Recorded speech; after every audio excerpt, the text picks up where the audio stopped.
2027ஆம் ஆண்டு நடைபெறும் மக்கள் தொகை கணக்கெடுப்பு ரூபாய் 11,718 கோடி ஒதுக்கீடுன்னு சொல்லியிருக்காங்க. நண்பர்களே பாருங்கள், இன்னைக்கு கரண்ட் அஃபேர்ஸ் நம்ம பார்க்க போகிறோம். 2011ஆம் ஆண்டுக்கு பிறகு இந்தியாவின் மக்கள் தொகை கணக்கெடுப்பு 10 ஆண்டுகளுக்கு ஒரு முறை நடக்கணும். 2021 நடக்கணும். ஆனால் கொரோனா டைம் வந்ததுனால 2027ஆம் ஆண்டு நடத்த மத்திய அரசு முடிவு பண்ணியிருக்கு. அது 2 கட்டமாக நடத்துகிறாங்க. 2026 ஏப்ரல் மற்றும் 2027 பிப்ரவரி. ஓகேங்களா. முதன் முறையாக இது ஜாதிவாரி கணக்கெடுப்பு டிஜிட்டல் முறையாக கணக்கெடுப்பாகவும் நடத்தப்படும் இருக்காங்க. இது இந்தியாவில் 16வது மக்கள் தொகை கணக்கெடுப்பாகவும் விடுதலை அடைந்ததுக்கு பிறகு 8வது கணக்கெடுப்பாகவும் இருக்குன்னு சொல்லியிருக்காங்க. பாருங்கள், 16வது மக்கள் தொகை கணக்கெடுப்பான இந்த பணியில் சுய கணக்கெடுப்பு வசதியும் குடிமக்களுக்கு வழங்கப்படும் சொல்லியிருக்காங்க. 2026ஆம் ஆண்டு ஏப்ரல் முதல் செப்டம்பர் வரையும் 2027ஆம் ஆண்டு பிப்ரவரி முதல் மக்கள் தொகை கணக்கெடுப்பு நடைபெறும் சொல்லியிருக்காங்க.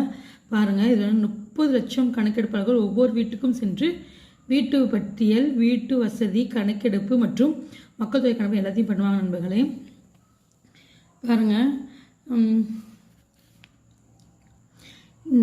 இதுக்கு செல்ஃபோன் செயலி இருக்குது. நண்பர்களே செல்ஃபோன் செயலிக்கு என்ன பேர் வைக்கலான்னு இருக்காங்கன்னா மக்கள் தொகை கணக்கெடுப்பு மேலாண்மை மற்றும் கண்காணிப்பு அமைப்பு என்ற பெயரில் இணையதளமும் போர்ட்டல் உருவாக்கப்படும் சொல்லியிருக்காங்க. நண்பர்களே லைக் பண்ணி சப்ஸ்கிரைப் பண்ணுங்கள்.